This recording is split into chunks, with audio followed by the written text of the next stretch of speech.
Hey everyone, welcome back to the Heal, Nourish, Grow podcast. I am joined today by my guest Abigail, and hopefully this works a little better because we've been having some technical difficulties up to this point, but I'm really excited to share her knowledge and her background with you. She has been working and teaching all around the world, dealing with children with ADHD, and she's going to give us some more insight about that today and things that we can do to create better relationships with people that are struggling with that problem, and just how to get through your daily life when you have children that have ADHD, right? So anyway, welcome Abigail, and I'll let you give a little bit of your background so that we can let people know where we're going with this conversation.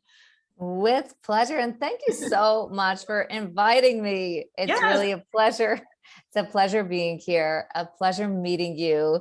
And you are so beautiful and young, and it's remarkable. And you mentioned to me that you're a yoga.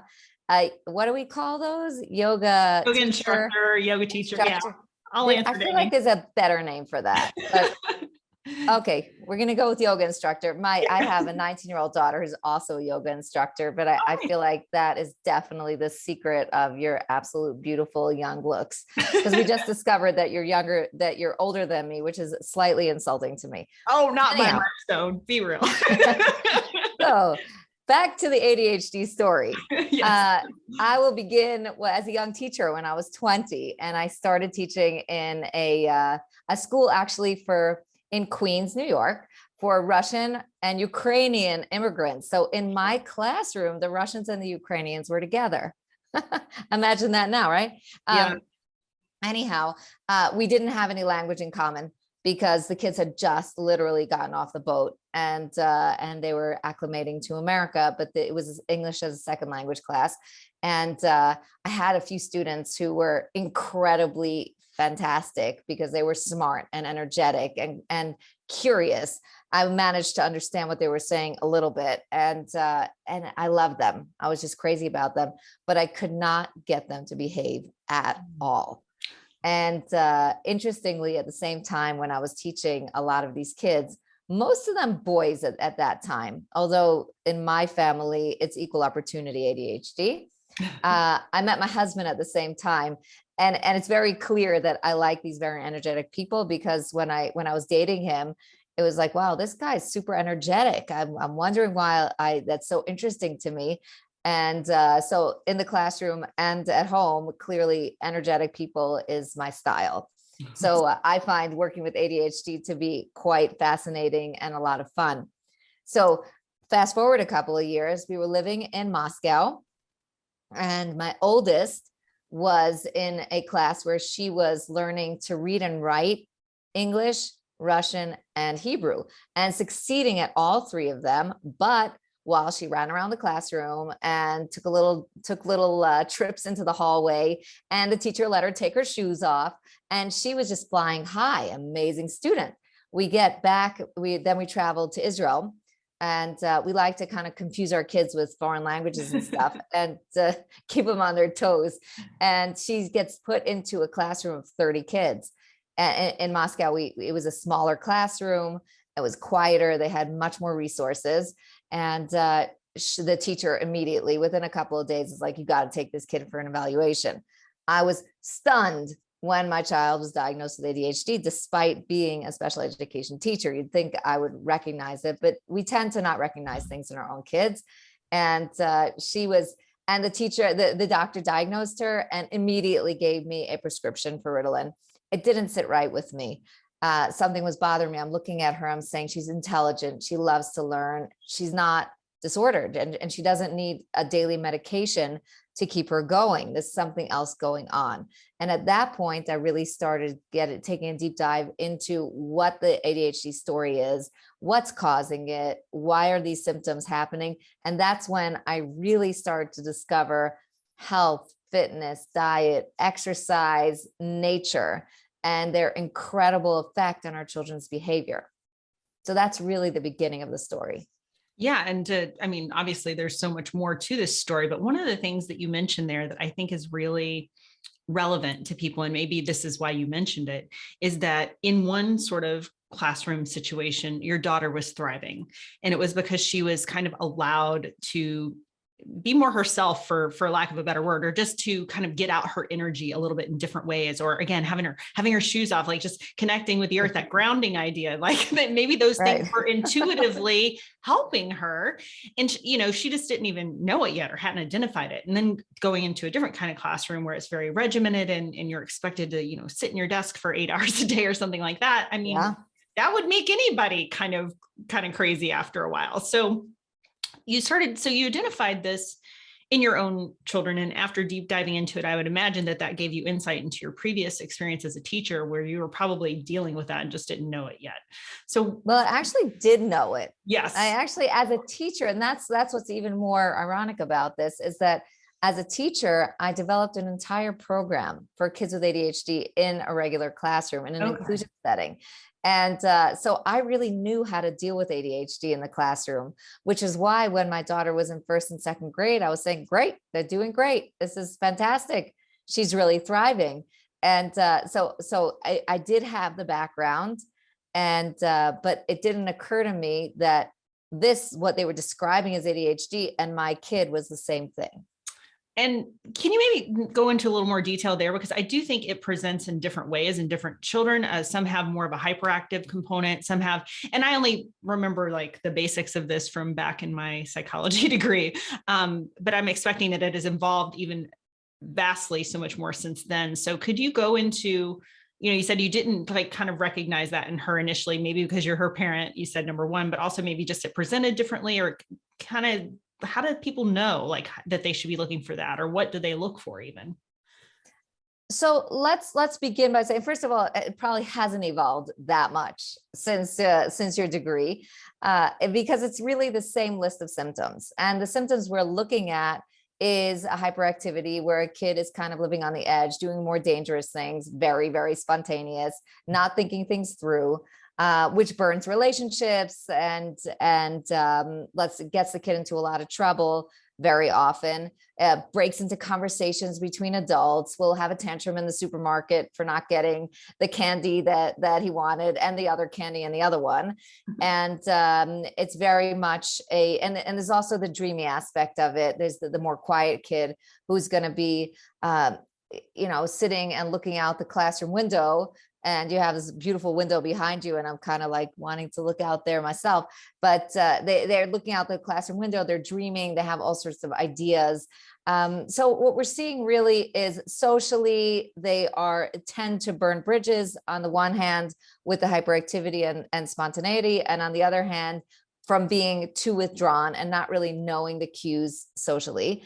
And then we have the academic part where kids have a very hard time with follow through.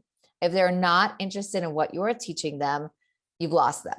There's nothing to talk about. They don't engage in things that bore them.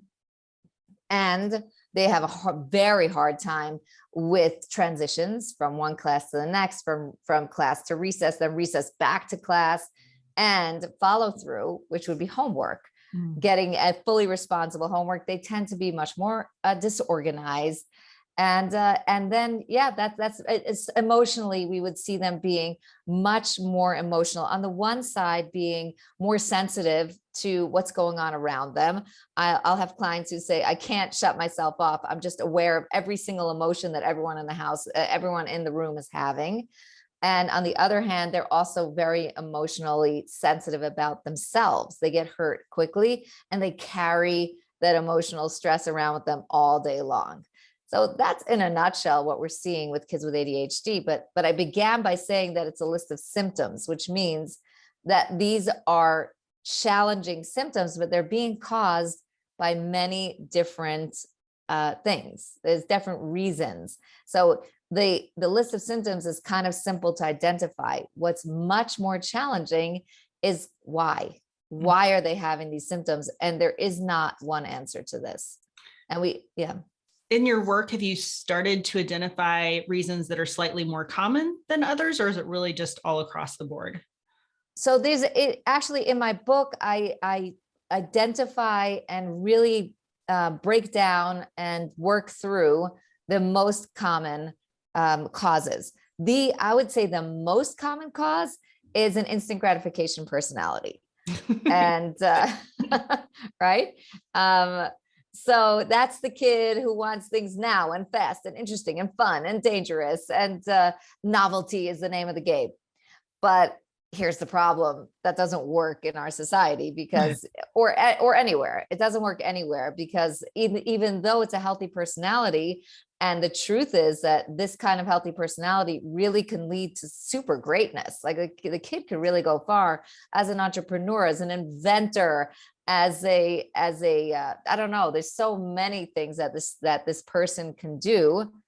And my husband, who is definitely an ADHD instant gratification personality, he travels a lot. Right now he happens to be in London, but for his work, he works in high tech, and that's perfect. He travels from place to place, and everywhere he goes, everything's interesting to him. And, drop in middle of Rome, in middle of Milan, he knows the city within 15 minutes. So these kids engage their environment very quickly. But what's missing there, and this is a big missing, is they don't develop habits. Because you, as a yoga instructor, know that you have to do something every single day. You use it or you lose it, and you have to keep repeating it in order to get strong at it and strengthen your brain. And these kids do not like the repetitive behaviors. They want to just be running and having fun all the time. And therefore they are slightly immature. And we, as the adults, have to help them create habits, by imposing it from outside, but in an instant gratification kind of way, with prizes and things like that. Interesting. Yeah, that's, I would say, one of my favorite topics is on creating new habits, healthier habits. And, it's not easy for anyone that doesn't even have ADHD to necessarily implement new habits in a way that kind of makes them stick and makes them consistent with them. So I can only imagine, dealing with children with an attention problem, that's got to be even more challenging. But I'm assuming, because you wrote a whole book about it, you must have identified some ways, and you mentioned there like prizes or other incentives. Can you use those with does it work with any child, number one? But number two, obviously these are things that you've identified specific to the more the attentive one or the hyperactive one, or does it work for both? Yeah, it works for both. And every child needs help with developing habits, as well as every adult. Right. And we know that, I go out jogging every single morning. I don't right now, but let's say that's an example. I used to. And then you get sick for a couple of days, and you kind of drop off, and then getting back into it is so hard. So habit formation and maintaining habits is something we need our entire lives. And what I say to parents when I meet with them is that for a child with ADHD symptoms, they must learn this method. They must. For every other child, it's a tremendous benefit, because we all need to develop habits. Some kids will develop habits through osmosis, through just being okay with doing something every day. Mm-hmm. And the habit just develops on its own. But we all need that help. And yes, the program works for every child.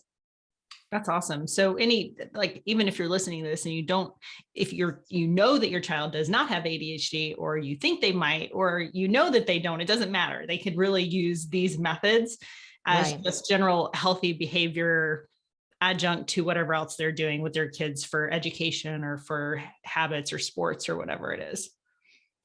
Yeah. So definitely what I have parents do is write a list of the behaviors that need improvement. This is not a list of criticism of your child. Right.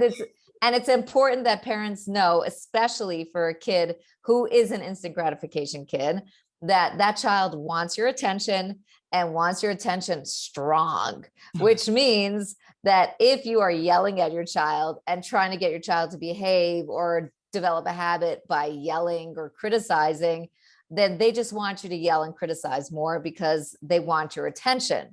So before we even start planning on helping our children with habits, we have to kind of get a grip on our own behavior and bring it down and figure out why we're feeling so critical. Sometimes we're disappointed that this is a child we got that just doesn't behave well, like the neighbor's kids. That's human, and that's fine. We have to work through that and realize that this child is exactly the right fit for us, and be grateful for that. But that's a process for us. Once we've gone through that process and we've shifted over to positive communication with our child, then we're really ready to make that list and choose one of those behaviors to work on first.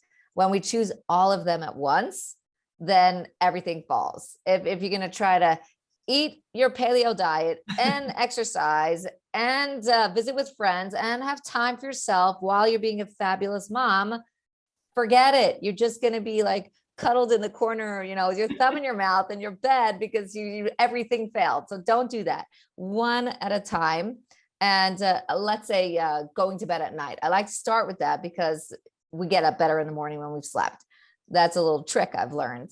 And so we would take going to bed at night and divide it into 4 parts, because the more divided it is, the easier it is to follow it. There's also more to celebrate, and a child can do some of it and still be okay. And that's something that, so we divide it into 4, and we put it in a chart, and the child knows exactly what's expected. And we also have a practice. So during the day, I would stop my child and I'd say, let's say Joseph, I'd say, what are we going to do tonight? And how does it work? And what time do you get into bed? Or I'd even play make-believe and say, oh, it's 7 o'clock. What do we have to do now? And he would kind of have to run to the bathroom at shower time, and he would get points for just participating in the game or problem shooting, seeing, what we did wrong yesterday and how we could do it better. But I'm engaging my child so that my child has in his or her mind that we're doing something important. And therefore, when it's happening, I'm marking it off on this chart. I'm doing it for at least a month. So this is a really important tip for parents. If you're not great at being consistent, that's fine. And if you just don't have a lot of time, that's also fine. But you have to be honest. You have to see what you can do and what you can't do. If you can do a program that's half an hour, do half an hour. It's much more important that you do what you can do and not what your child needs, because we need this to be consistent. And only you can make it consistent. And if you make a very large, elegant program, but you're falling on your face halfway through, you haven't accomplished anything. So fit it to you according to what your child needs, but fit it to your abilities. So throughout that hour or half an hour, whatever it is you're doing, you're checking off what the child's done with a sticker or a star or whatever it is you're doing, a check. Well, and you're giving a lot of loud, positive feedback. But if the child doesn't do it, you just put a line there. Nothing's happened. That's it. And what we do to prepare is we give our children a menu of prizes. We write down a list of the prizes that we would offer to our children. We choose some of them, and then we open the floor to the kid. Go ahead and tell me what you'd like to have as a prize. And then we put a value on it, because these points, these stickers, are your child's money. So therefore, they can go visit the shop, which is you, anytime, and get their prize when they want to. And the reason we do that is because this is an instant gratification kid. Right. If he gets more feedback and is able to cash in right away, then he's gonna stick with it. He's gonna do great.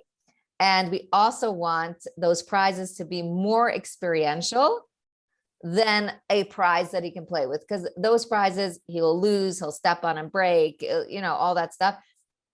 But an experience stays forever. So going out with a kid for ice cream, to play ball, to a football game, any of those things, those are the prizes we're shooting for. Even the child choosing dinner tomorrow night, or a small hike, something like that is a bonding time between parent and child. These are worth $1 million. And so a small hike might be 10 points. A football game might be 30 points. And we're doing that with our child. And as the program runs, keeping in mind that it's at least a month, sometimes we have to add a little bit more excitement. Like if you have 2 days in a row that are perfect, you get an extra point. So you have to kind of read your child and see where he or she is holding, and up the excitement as you go. But after a month of doing this, your child actually develops new neural pathways and has these habits. And then you will maybe either take that habit that he's already developed and move that to be one of the things he has to do, and then add new things, another three behaviors that you want to strengthen. Wow. So there's so many actionable pieces of advice in there that you had that. Wait. I want to add one more thing, because I really love this part as a teacher. Extra credit points. Oh, extra. So besides for the practice, we also have extra credit points. You could actually get this chart on my website, and so you don't have to recreate it on your own. But the extra credit points, the reason it's important is because the points that the child's getting is what the child does. The extra credit point is how he does it. Let's say he's like drags along and like, oh, I hate this. So you want to give him points for energy or for beating the clock or something like that. And that's often more powerful than the actual behaviors, because we're linking new behaviors to a positive feeling, so that the child gets even more feedback from us. Okay, now your turn. Yeah.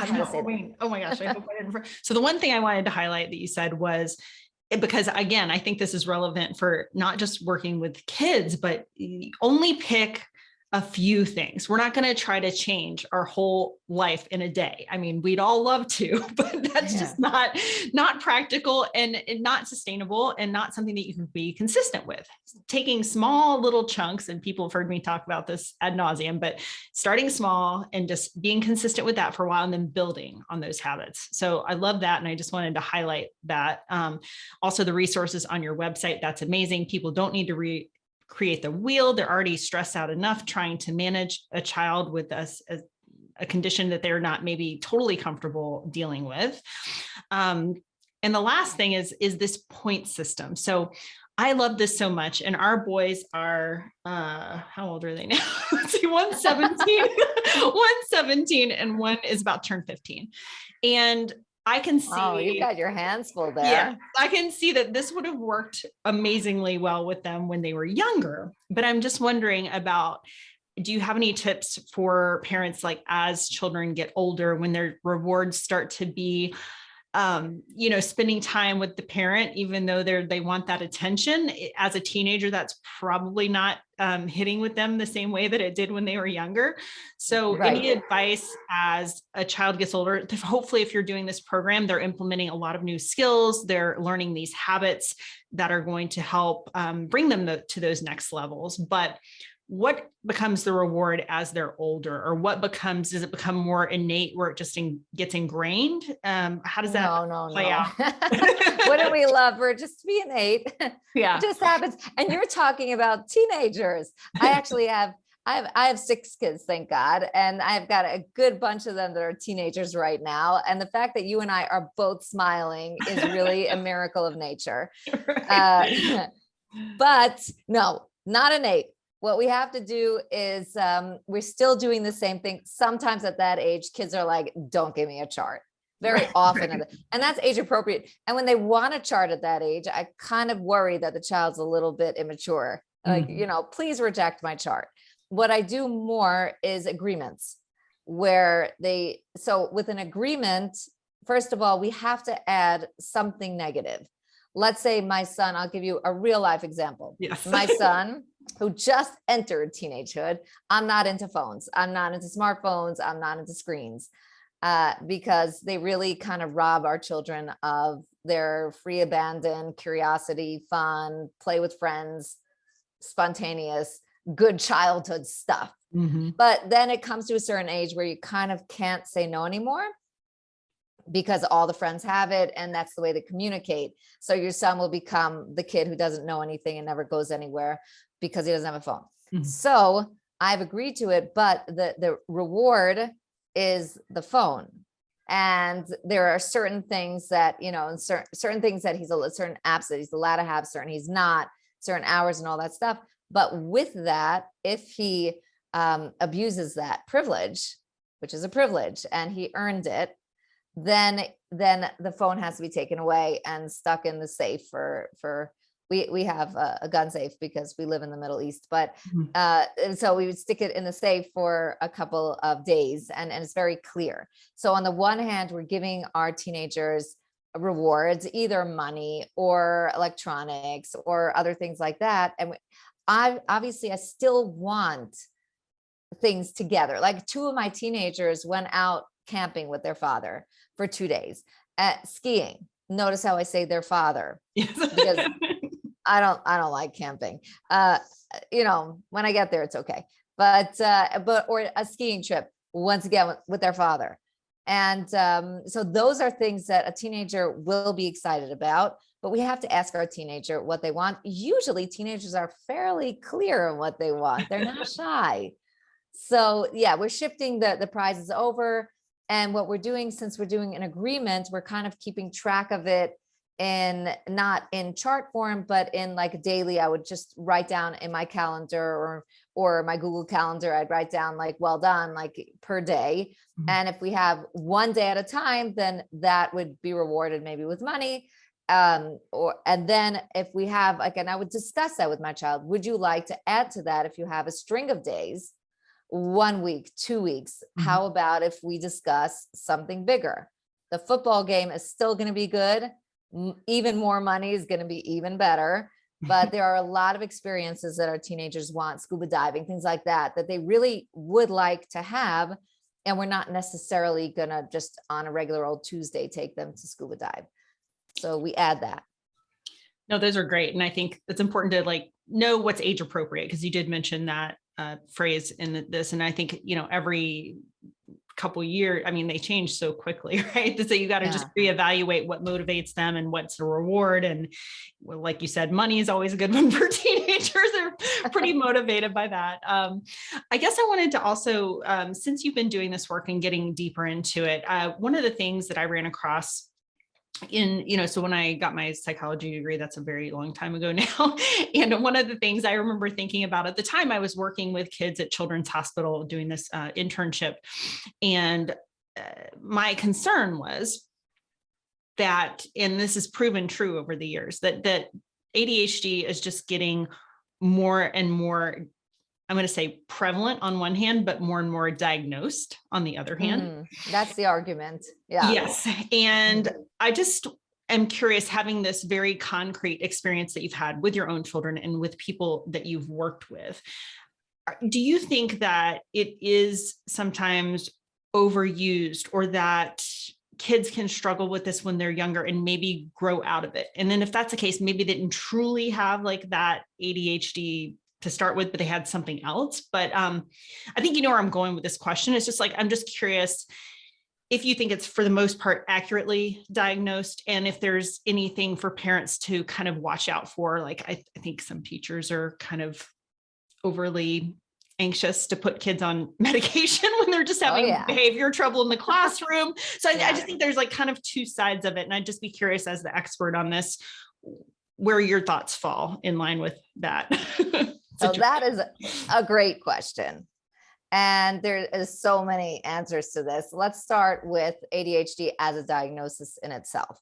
So I compare it to, let's say a woman would go see her doctor and say, listen, I've got a headache all the time from the morning till the night, and it's always bothering me. And I even wake up in the middle of the night and I have a headache.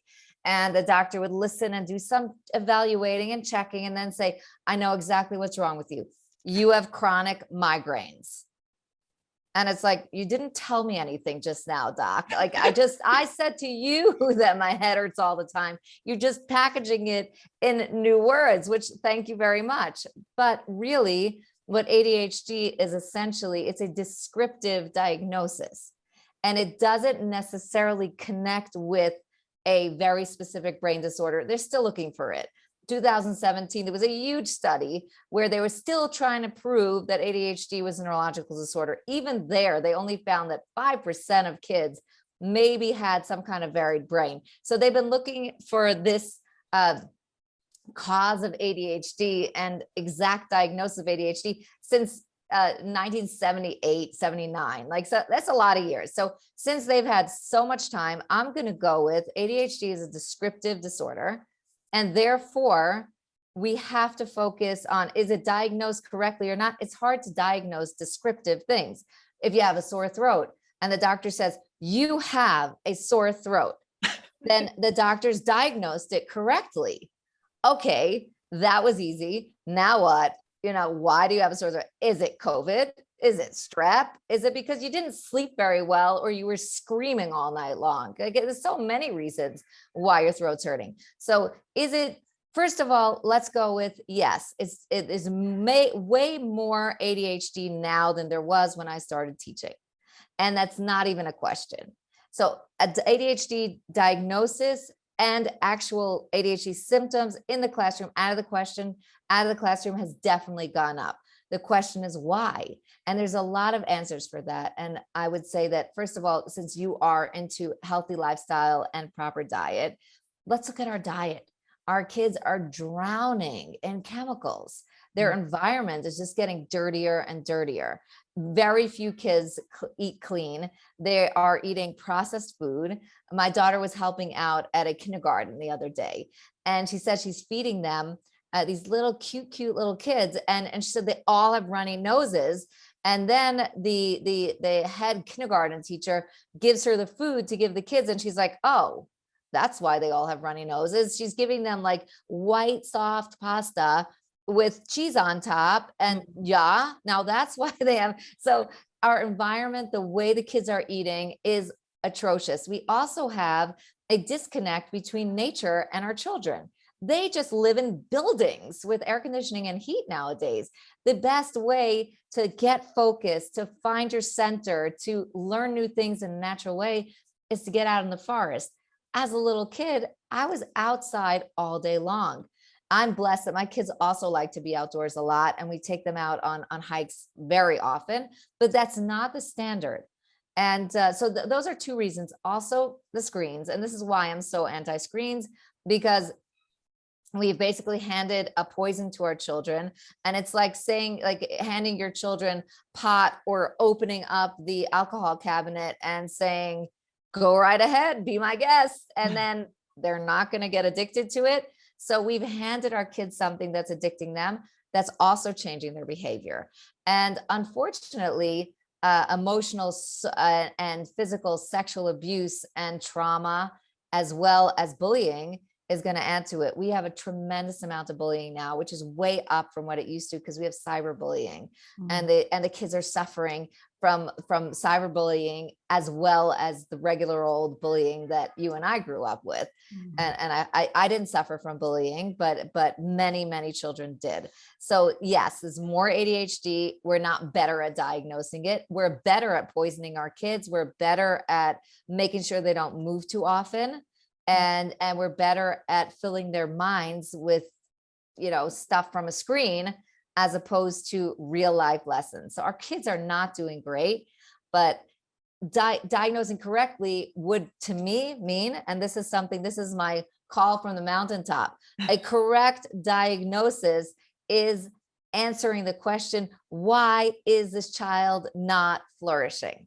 And no doctors do that. No, that's a very, in my space and nutrition and being focused on like a lot of weight loss stuff. I mean, we are starting to get more functional medicine doctors that want to find the root cause of things. Right. So to your point, what you're saying is like, why do they have all this? And why do we even need to call it a disorder or a disease? But I feel like, one of the things that you hit the nail on the head, and I'd almost be willing to go and further and say that it is probably a direct correlation. That doesn't mean causation, but if we just looked at the data, on screens, and I'm including in that social media, because you mentioned the bullying, and I think the social media is a huge part of why there's more bullying and cyberbullying.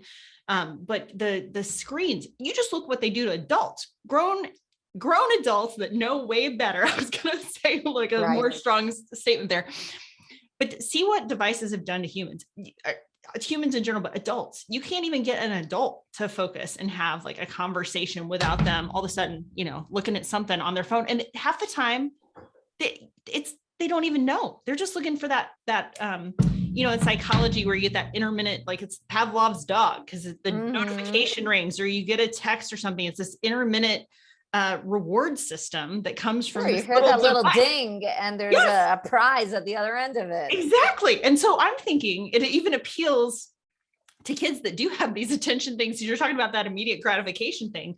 You put a Mhm. screen in front of them where it's like, how many likes am I getting? And how many people have looked at my photo? And, oh, who's texting me now? No wonder they can't focus. And put all the other stuff you said about the environment and not grounding and connecting to nature. I mean, that for me is huge. I can just tell it myself. I mean, I'm not as good at being outside as I once was, but like, you're right. When we were little kids, you were gone all day running around Oh outside. yeah. You were never And in I used to collect garden snakes and salamanders as the a little kid. Salamanders were my favorite. I remember when my first child was born and I looked at her, I'm like, she looks a little like a salamander. She's gorgeous. But when they're first born, they kind of look like that. But I Yeah. had a frame of reference. If you ask kids today what a salamander I is, don't know what they that have is. no idea. No, it Yeah. is. Oh, it's so sad. But I think you hit on so many great things there. Now, what would be your advice? And to be respectful of your time, we'll probably start to move towards winding down there. But I think this is a really important question based on what you just said, and that I echoed that. Once parents have gone down the road, whether it's with like a child with or without this diagnosis, because I think it's all kind of really related actually. Yeah. But how do parents that have already gone down this road of the kids have devices, they have video games, they've never kind of implemented this reward system before, is it possible to make changes to move more in that direction for their mental health and for their just overall well-being? And if so, how could you start to move in that direction when you've been so far already with the other thing, like kind of letting them have whatever they wanted or Right. all that? Right. Oh my God, this is such a relevant question because that's where so many parents find themselves. And I think the root of that problem is that parents are terrified of their children. And I am I like right? that. You Yeah, like totally. that? So if they and they feel like if they and parents really need their child's love and they want to be the cool parent and they want the child to be happy, and somehow like the training went off at some point for us parents, and like we are trained now to like have our child be this kind of fragile made out of glass thing that if he doesn't win the soccer game, then he's going to fall apart. So we're going to give a participation trophy, and we're going to, and we treat our children like they're such fragile and not resilient people. And the more we treat them that way, the more that becomes reality. So we have to start by saying our children need leadership. No matter what age they are, they need leadership. And another cause of ADHD symptoms is leaving a child to make decisions on their own. I remember reading about a parents whose child had like this dream of flying an airplane, and the child was really, really young. Unfortunately, the end of the story is that the airplane crashed. But here's the thing. I know this is a terrible story to tell, but here's the thing. You're the parent. Your child has a dream. That's really nice. So now let's get to an age appropriate time where your child can fly an airplane and let her go for it. She should fly an airplane when she's 19, 20, 21, not when she's 7. And when you let your 7-year-old handle something that she's not capable of handling, that 7-year-old is terrified because that child cannot make the right decisions. So number one is we have to know our kids need our leadership, and we don't need to be popular and we don't need to be their friends. As a matter of fact, it's better that we're not their friends because they need a confidant. They need someone to turn to for advice. And that's us. They have enough friends. So let's start with that very clearly. Number two is, yes, you can pull things back. You can say, I made a mistake and now I'm repairing it. But that has to be something that works together. For example, we all got sucked into our phones during the COVID lockdowns.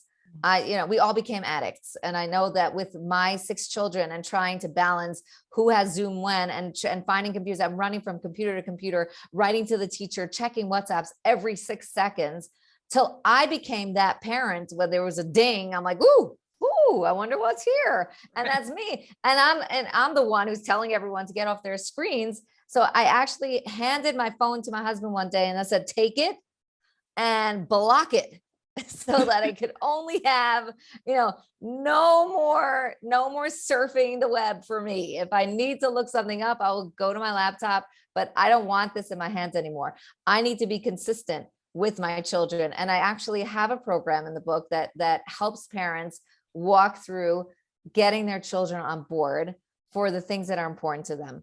What happens usually is that once you set the rule, your children will go crazy for about 2 weeks. And why does it take that long? Because we're reprogramming them to have faith in us. And the minute they know that we really mean it and we're not backing down and we love them and this is for them and we care, then everything calms down and they come back to their senses. So I help parents of kids of all ages walk through getting the screens out of their lives for a little while, like doing a total detox and then coming back to it. This is not my program. This is Dr. Dunkley. She has Reset Your Child's Mind. I think the book is called. Love it. It's great. And I highly recommend it. And so I help them, but I warn them in advance, you have to be a strong parent here because no level of begging, pleading, and threatening can shake you here. But be reasonable. Sometimes you have to take it one step at a time. Mm-hmm. And first start with shrinking the amount of hours that children use, but be with them on it. Don't be inconsistent. If you take their phones away and then you're sitting there watching a football game or worse, then you're not a good leader of your family. Yeah, that probably is one of the harder things for parents because they, the old do as I say, not as I do doesn't really fly. Oh, yeah. You've got to lead by example. And so I think that, first of all, I just appreciate this conversation so much because I think anybody that listens to it will take some things away, not just people that have children with ADHD or are dealing with those things, trying to work through, like, is this real? Is it not real? It doesn't even matter. It just matters. Go back to the root and get people healthier in general, which is what I'm all about. And that affects everything positively is kind of what I've taken from the things that you've mentioned and working with them. Where can people find more about you online, learn about your book? You have another one coming out. Just talk about how you work with people and where they can find you most easily. So people can reach out to me through my website, which is hyperhealing.org. That's a very easy way to reach out, and they can send me a message, which I'm always happy to respond to. I'm also on Instagram, which is hyperhealing.adhd. Those are really the two best ways. And of course, my book, Hyperhealing, is on Amazon. And I'm right now working on the audio, but right now we have the soft cover and the ebook. So anyone could definitely, and if you purchase the book and you want to get in touch afterwards with questions or comments, then please, by all means, I'd love to hear from you. Awesome. Well, thank you so much. And all of those links will be in the show notes for everyone so that you're easy to find. But again, that's hyperhealing.org. And did I say that right? That you have a new book coming out, or did I? Yeah. Oh, I didn't even mention it. Yeah, my second book. Thank you. My second book, which is called Hyperhealing, Show Me the Science. That's right. That's what I love. Yeah. So it's my first book is not controversial at all. Well, maybe, I don't think it's controversial. It's really just a program that every parent can follow, whether your kid has ADHD or doesn't have ADHD. It's a very good program for raising children in a healthy way. And it's not very highly demanding. Maybe I sound like I'm expecting so much, but it definitely is a process, and you're raising your kids anyway, and you're spending all that time with your children anyway. It might as well be good, high quality time that everyone feels good from the connection. So that really is what the first book is about. The second book, Show Me the Science, is much more going through all of the studies that I referred to before from 1979 and 78, that they were already starting to look at the brain, CTs, MRIs, fMRIs, and what became of all of that. Is this dogma? Do we know that ADHD is a brain disorder? And I go into the medication. What's the story with the medication? I have myself have medicated children, so I'm not one of those purists, but I am very curious and I want to know what the story is. And I really think that in order to have informed consent, you and I and all parents have to get every piece of information. You want to know the short-term effects, the long-term effects. Is this really helping my child become stronger scholastically, or is it just keeping my child quiet? All those questions are answered in Show Me the Science, so that it really gives parents a guide to making the right decisions for their children in terms of a treatment plan. Oh, I love that. And thank you for that, because I know that anytime that there's something like that and people, are struggling with doing all this research themselves, it's always wonderful, especially since you've experienced this, not only from a teacher perspective, but you have children that you've gone through with this. I think that people will see this as like a very trusted resource, and you're citing the science, and it'll just make their decision making process that much easier. So, and I'm sure that was your intention. I would Yeah, guess for in sure. writing a And book and the like this. truth is, I add to that that I'm completely agenda free. No one's paying me to be Right. on Yeah. one side or the other. And and I took a journey myself. I've been on both sides until I finally actually combed through everything and really was able to come to much deeper understanding. So I'm not bought off by anybody. And as a mom, I'm really looking at it for the well-being of your children, of my children. And that's what's most important. We've got